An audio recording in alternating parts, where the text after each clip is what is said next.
పెరుగు చారు చూపిస్తున్నానండి. ఒక్కరికి అయ్యేంత మటుకు. ఇది కొంచెం నూనె వేసి జీలకర్ర వేసానండి. రెండు పదార్థాలండి వీటికి. ఎక్కువ ఖర్చు లేకుండా ఎండాకాలంలో ఇది చాలా బాగుంటుందండి. ఆరోగ్యరీత్యా కూడా పెరుగు చాలా బాగుంటుంది.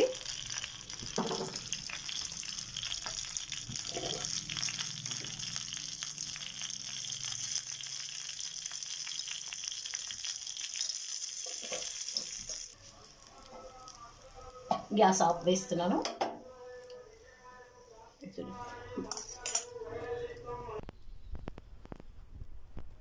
పెరుగు చారండి ఇది. దీన్ని తాలింపు పెట్టుకున్నాను.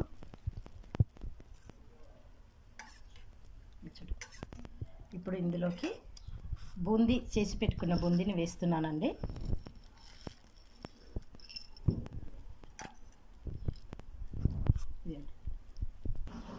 పెరుగు చారు రెడీ అయ్యింది. చూడండి ఈ విధంగా చల్లటి పెరుగు.